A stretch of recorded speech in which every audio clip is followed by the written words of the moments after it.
Hello friends, నేను శరణ్యాని. ఇవాళ మూగ మనస్సులు 19వ భాగం చదువుకుందాము. రచించిన వారు మీనా ముక్తేశ్వర్ గారు. అటువంటి పరిస్థితుల్లో అంబిక గారు చనిపోయారు. మాన్వితాను ప్రసవించి తల్లిని దూరం చేసుకున్న శ్రీనాథ్ వర్మ చాలా బెంగగా ఏడుస్తూ సైలెంట్గా ఉండిపోయేవాడు. అటువంటి పరిస్థితుల్లో గౌతమ్ నంద అతనితో కలిసి మెలిసి శ్రీనాథ్ వర్మ బాధను కూడా గమనించేవాడు. మహేష్ వర్మ గారు హాస్పిటల్కి వెళ్ళినప్పుడు శ్రీనాథ్ వర్మ చెల్లెల్ని జాగ్రత్తగా చూడడం గమనించేవాడు గౌతమ్ నంద. అలా అలా శ్రీనాథ్ వర్మ ఇంటర్ అయిపోయాక అప్పుడు గౌతమ్ నంద ఇంటర్ ఫస్ట్ ఇయర్లో బైపీసీలో చేరాడు. శ్రీనాథ్ వర్మ గౌతమ్ నంద కలిసినప్పుడల్లా మాట్లాడుకుంటూ అల్లరి చేస్తూ ఆనందంగా ఉండేవారు. అప్పుడప్పుడు మహేష్ వర్మ గారు డిన్నర్కి ఏర్పాట్లు చేసి వారి ఫ్యామిలీతో గౌతమ్ నంద కూడా కూర్చుని ఆనందంగా తినేవాడు. అర్చన గారికి కూడా హెల్త్కు చాలా వరకు మెరుగైపోయింది. తల్లిదండ్రులు చాలా ఆనందంగా ఉండడం చూసి గౌతమ్ కూడా చాలా సంతోషపడిపోయేవాడు. ఆ రోజు కాలేజీలో ఆడపిల్లలను ర్యాగింగ్ చేస్తున్న శేషుని గమనించాడు గౌతమ్ నంద. సీనియర్ అయిన శేషు జూనియర్స్ని ఆట పట్టించేవాడు, కానీ ఆ ర్యాగింగ్ మితిమీరినట్టుగా ఉండేది.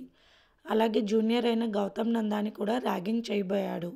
గౌతమ్కు 10th నుండి ఎక్సర్సైజ్ చేయడం, బాడీని డెవలప్ చేసుకోవడం మీద ఇంట్రెస్ట్ ఎక్కువ. కరాటే కూడా నేర్చుకున్నాడు. ప్యాంట్ తీసి డ్రాట్తో కాలేజీలో పరుగులు పెట్టమని చెప్పాడు గౌతమ్ నందాకు శేషు. విపరీతమైన కోపం వచ్చింది గౌతమ్కు. గౌతమ్కి మొదటి నుండి కోపం వస్తే కంట్రోల్ కాదు. అంతే, తన పిడికిలతో శేషు ముఖం మీద ఒకే ఒక్క గుద్దు గుద్దాడు గౌతమ్ నంద. అనుకుని ఆ సంఘటనకు శేషుకి తల తిరిగినట్లు అయిపోయింది. గౌతమ్ నంద కాలర్ పట్టుకున్నాడు శేషు. పిచ్చ కోపం వచ్చిన గౌతమ్ నంద కరాటే కిక్స్ ఇచ్చాడు. దాంతో కూలబడిపోయాడు శేషు. అక్కడే ర్యాగింగ్తో ఇబ్బంది పడుతున్న వారు అందరూ ఆనందపడిపోయారు గౌతమ్ నంద వైపు చూసి. కాలేజీకి హీరో వచ్చాడ్రా అంటూ మిగిలిన సీనియర్స్ అరుస్తూ అక్కడి నుంచి వెళ్ళిపోయారు. ప్రిన్సిపల్ గారు పిలుస్తున్నారంటూ వచ్చి పిలిచారు స్టూడెంట్స్. గౌతమ్ నంద అలాగే కోపంగా ప్రిన్సిపాల్ రూమ్ వైపు వెళ్ళాడు. నమస్తే సార్ అన్నాడు ప్రిన్సిపాల్ రూమ్లోకి వెళ్ళిన గౌతమ్ నంద. మాట్లాడకుండా అలాగే చూస్తున్నారు ప్రిన్సిపల్ గారు. సార్, శేషు అంటూ శేషు చేసిన ర్యాగింగ్ గురించి చెప్పాడు కావాలని. ఫ్రెషర్స్ని అడగను సార్ అన్నాడు గౌతమ్ నంద ధైర్యంగా. గౌతమ్ నిన్ను అందుకు కాదు పిలిచిందని మౌనంగా ఉన్నారు ప్రిన్సిపల్ గారు. ఎందుకు సార్ అన్నాడు గౌతమ్ నంద. ఒక్క 5 minutes వెయిట్ చేయ గౌతమ్ అన్నారు ప్రిన్సిపల్ గారు. ఇంతలో మహేష్ వర్మ గారు వచ్చారు. అంకుల్, నేనేమీ అంత తప్పు చేయలేదు, శేషు ప్రవర్తన గురించి చెప్పబోయాడు గౌతమ్ నంద. అవన్నీ నాకు తెలియదు గౌతమ్, నువ్వురా నాతో పాటు ఇంటికి అన్నారు మహేష్ వర్మ గారు. కారెక్కిన మహేష్ వర్మ గారు మౌనంగా ఉండడం చూసి ఏమైంది సార్ అన్నాడు గౌతమ్ నంద. ఇంటికి వెళ్ళిన గౌతమ్ నంద అంతా జనం ఉండడం చూసి కంగారు పడ్డాడు. అమ్మ నాన్న ఇద్దరూ అమెరికా నుండి బయలుదేరారు నిన్న రాత్రి. ఇంకంతా బాగుంది అమ్మకు అని నాన్నగారు సంతోషంగా చెప్పారు. నీకు అమెరికాకు ట్రీట్మెంట్కి కూడా వెళ్ళాల్సిన పని లేదని కూడా అన్నారు ఆనందంగా తనతో.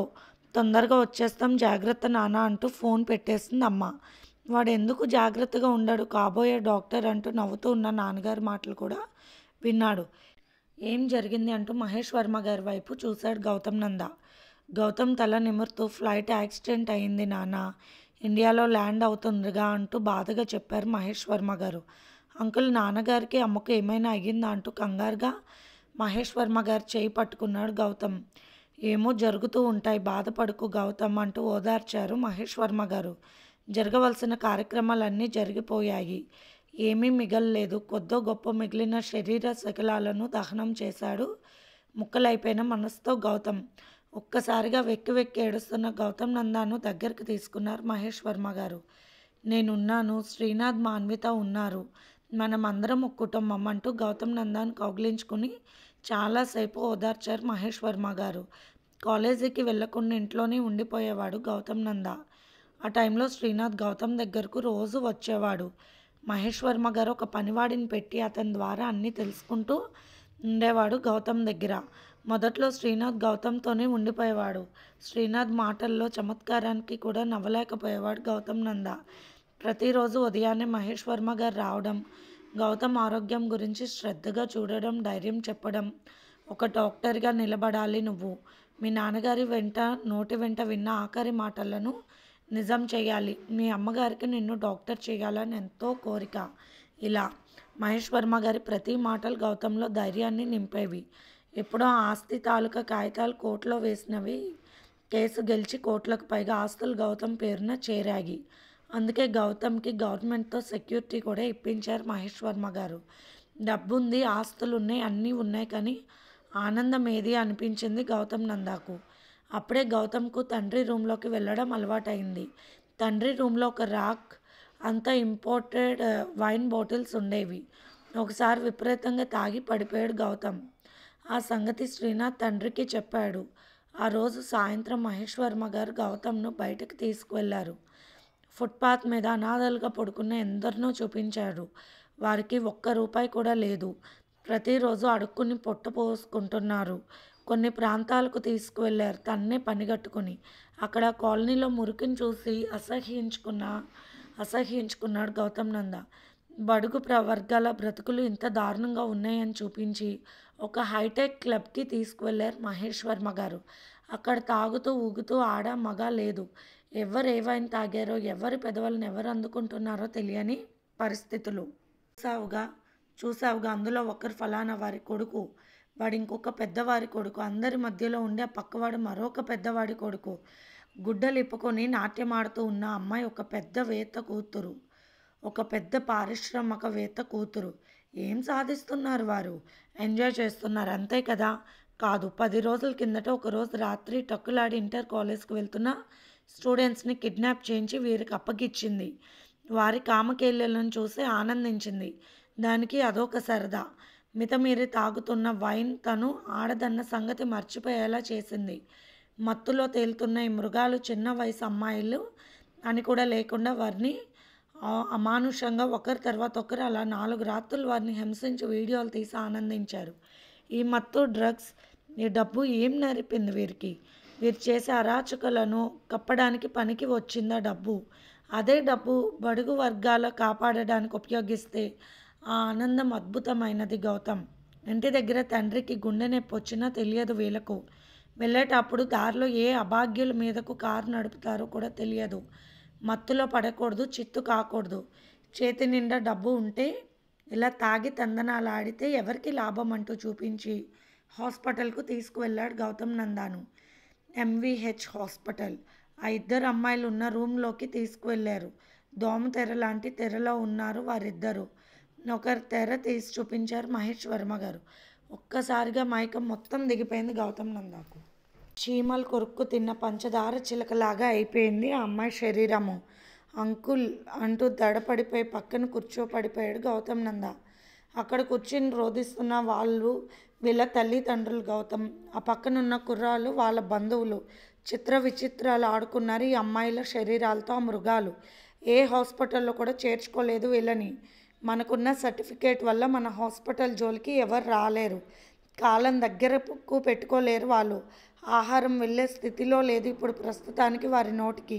ప్రతి విషయానికి పైపులు వేయాల్సిన పరిస్థితి వచ్చింది వారి శరీరాలకు. చెప్పలేని చోట్ల వాళ్ళ భయంకరమైన ఇనుప వస్తువులతో వారిని హింసించారు. వారికి డ్రగ్స్ ఇచ్చి పైశాచిక ఆనందం పొందుతూ వేరొకరి చేత ఇటువంటి అరాచకాలను చేస్తూ వీడియోలు తీసి క్యాష్ చేసుకుంటున్నారు. ఈ వీడియోల్ని ఎగబడి చూస్తున్నారు వెర్రి జనం. చూసేవాళ్ళు లేకుంటే అలాంటివి తయారు చేసే వాళ్ళు కూడా తగ్గుతారు కదా అన్నారు మహేష్ వర్మ గారు. కాదు, అవి చూడాలి. ఈ కుళ్ళు జనం చేయలేని పైశాచికమైన పనులను చూసిన కూడా ఆ తప్పుల భాగం మనం కూడా పంచుకున్నట్లే. జీవితం కళ్ళ ముందు అర్థమైపోయింది గౌతమ్ నందాకు. తల్లిదండ్రులను పోగొట్టుకుని నేను ఒక రకంగా అయిపోయాను. ఇలాంటి బిడ్డలను చూసి బతుకుతున్న చచ్చినట్టు పడి ఉన్నారు వాళ్ళ తల్లిదండ్రులు, బంధువులు. అక్కడ నుండి వెళ్తూ వారి బంధువులలో ఉన్న కుర్రవాళ్ళ వైపు చూశాడు గౌతమ్ నంద. వారి కళ్ళల్లో కార్చిచ్చులు కనపడ్డాయి. ఏమీ చెల్లని నిస్సహాయత కన్నీళ్లుగా మారి ఆ కళ్ళల్లో ఉన్నాయి. గౌతమ్ నంద హృదయం చలించిపోయింది. ఇంటికి తీసుకువెళ్ళే దారిలో మంచి చెడ్డ చెప్పారు మహేష్ వర్మ గారు. ఇంకెప్పుడు అలా మత్తుకి లోనవ్వకు. మత్తులోన పడితే గమ్మత్తుగా చిత్తయిపోతారు. ఆ మత్తు ఇంకా ఇంకా కావాలని వేరే వాటిని కూడా ప్రోత్సహిస్తుంది. అది అక్కడితో ఆగదు. ఆ చిత్తయిన మత్తులో నువ్వేం చేస్తున్నావో తెలియని పరిస్థితికి దారితీస్తుంది. నీ తల్లిదండ్రులు ఎంత గొప్పవారో ఒక్కసారి తెలుసుకో. వారు లేకున్నా వారి బిడ్డగా వారి ఆశయాల కోసం మంచి దారిలో నడవాలి గౌతమ్ అంటూ చెప్పి ఇంటి దగ్గర వదిలి వెళ్ళిపోయారు మహేష్ వర్మ గారు. మరుసటి రోజు పొద్దున్నే నవ్వుతూ వచ్చారు మహేష్ గారు గౌతమ్ దగ్గరికి. గౌతమ్, నిన్న నీకు క్లబ్లో చూపించిన వారు నలుగురిని విపరీతంగా కొట్టి గాయపరిచి కొన్నాళ్ళు వాళ్ళు ఎందుకు పనికి రాకుండా చేశారంటే ఎవరో గుర్తు తెలియని వ్యక్తులు. నాకు చాలా ఆనందంగా ఉంది. అటువంటి వాళ్ళు ఎదురొస్తే షేక్ హ్యాండ్స్ ఇచ్చి కౌగిలించుకోవాలని కూడా ఉంది అంటూ ఆనందంగా చెప్పారు మహేష్ వర్మ గారు. చాలా మంచి విషయం చెప్పారు సార్ అంటూ నవ్వాడు గౌతమ్ నంద. తల్లి తండ్రి చనిపోయాక మొదటిసారిగా గౌతమ్ నంద నవ్విన నవ్వు అదే. సరే, నేను క్లినిక్కి వెళ్తున్నాను, నువ్వు కాలేజ్కి వెళ్ళిపో అంటూ బుజ్జగించి చెప్పారు. అలాగే అంకుల్ అంటూ షేక్ హ్యాండ్ ఇచ్చాడు గౌతమ్ నంద నవ్వుతూ. పోనీలే, సంతోషంగా ఉన్నాడు, అంతే చాలు అనుకుంటూ గౌతమ్ నందాకు షేక్ హ్యాండ్ ఇచ్చి వెళ్ళారు మహేష్ వర్మ గారు. మహేష్ వర్మ గారికి ఎవరికి తెలియని విషయం రాత్రి ఒకటి జరిగింది. రాత్రి గౌతమ్ నంద హాస్పిటల్కి వెళ్ళి గాయపడ్డ అమ్మాయిల అన్న తమ్ముళ్ళని కలిశాడు. ఒక ప్లాన్ చెప్పాడు. అందరూ మాస్క్లు గ్లౌజులు ధరించారు. చక్కగా క్రికెట్ ఆడే బ్యాట్స్ తీసుకున్నారు. అర్ధరాత్రి 2 గంటలు తాగుతూ కారు తోలుకుంటూ వస్తున్నారు. మహేష్ వర్మ గారు చూపించిన పెద్ద వాళ్ళ పిల్లలు 4 అదే దారి కాశాడు. 4 మనుషులతో గౌతమ్ నంద కారు హెడ్లైట్స్ రాళ్లతో కొట్టారు. జనసంచారం లేని ఆ దారిలో ఆ టైంలో ఎవ్వరు లేరు. ఒక పెద్ద రాయిని విసిరేసరికి కారు ఒక చెట్టుకు గుద్దుకుంది. అంతే, లోపలి వాళ్ళు స్పందించే సమయం కూడా ఇవ్వకుండా మగవాళ్ళని ఎక్కడంటే అక్కడ కొడుతూ కాళ్ళ మధ్య కొట్టేశారు. ఎందుకు, ఎవరు మీరు అంటున్నా కూడా ఏమీ మాట్లాడవద్దని ముందే చెప్పాడు గౌతమ్ నంద వారికి. ఆడది అని కూడా చూడకుండా దాని ముఖం బ్యాట్ పెట్టి పగలు కొట్టారు. కాళ్ళు చేతులు విరక్కొట్టేశారు. దానికి తమ చెల్లెలకు జరిగిన అన్యాయానికి ఉద్వేగంతో విపరీతంగా కొట్టిపారేశారు. ఒక్కొక్కరు 4 ఒకలాగా కొట్టిపారేశారు. క్రషర్లో పడినట్టు వారి ఒళ్ళంతా చితికిపోయింది. చాకచాక్యంగా పారిపోతున్న వాళ్ళను గౌతమ్ నంద వెంటాడి కొట్టాడు. కుక్కలను కొట్టినట్టు కొట్టాడు. అన్యాయం జరిగిన ఒక అభాగ్యురాలికి నిర్ణయించుకున్న పెళ్లి కొడుకు కూడా ఉన్నాడు వారిలో. తను చేసుకోబోయే అమ్మాయికి జరిగిన అన్యాయానికి వాడి మనసు రగిలిపోయింది.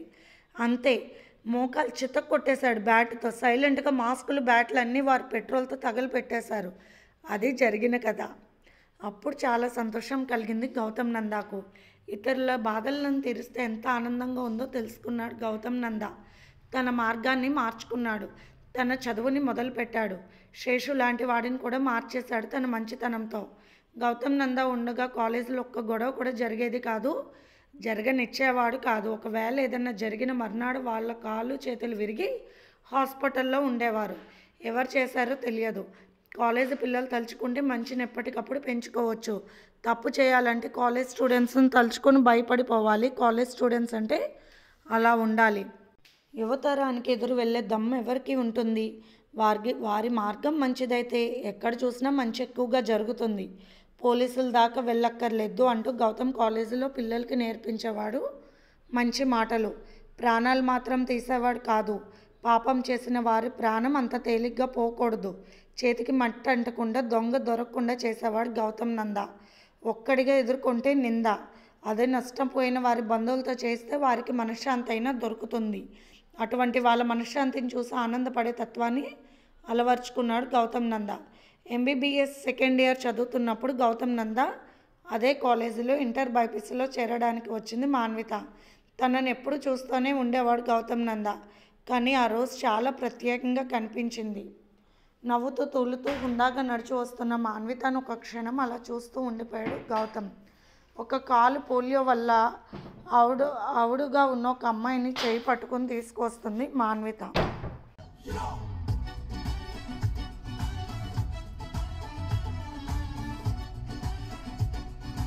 మాన్వితలోని అందం ఆమెలోని మానవతంతో కలిసి మరింత అందంగా మెరిసింది గౌతమ్ కళ్ళ ముందు. ఏం గౌతమ్, కాలేజీలో కొత్తగా చేరిన అమ్మాయిని అలా చూస్తూ ఉంటారా అంటూ నవ్వింది మాన్విత. కాస్త సాయం చేస్తారా అంటూ నవ్వేసింది. ఎప్పుడూ లేనిది గౌతమ్ గుండెల్లో ఏదో అలసడి మొదలయ్యింది. ఏదో శ్రీనాథ్ చెల్లెలుగా మహేష్ వర్మ గారి కూతురుగా పరిశీలనగా ఎప్పుడు చూడలేదు గౌతమ్ నంద. ఎప్పుడు మాన్విత వైపు పాలరాతి బొమ్మల రవివర్మ చిత్రంలా Ajanta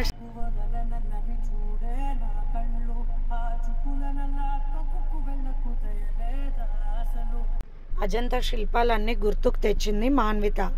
love at first sight అంటారు. కాలేజీ ఆవరణలో తన మనసుకు అలా ప్రేమ బాణం గుచ్చుకుంది మాన్విత వల్ల. అదే వారికి ప్రేమకు శ్రీకారం అయ్యింది. అక్కడ నుండి ఇద్దరు మాట్లాడుకునేవారు. ఎడ్యుకేషన్లో హెల్ప్ తీసుకునేది మాన్విత. గౌతమ్ అంటే భయం ఉండేది కాదు. గౌతమ్ ఉండబట్టే ధైర్యంగా తిరిగేది కాలేజీలో కూడా. కాలేజీలో పెద్ద హీరో అంట కదా నువ్వు, మీరు అంటూ నవ్వుతూ ఉండేది మధ్య మధ్యలో. ఆ హీరోయిజం వల్ల మాన్విత మనసులోకి ప్రేమ దొంగలా దూరిపోయాడు గౌతమ్ నంద.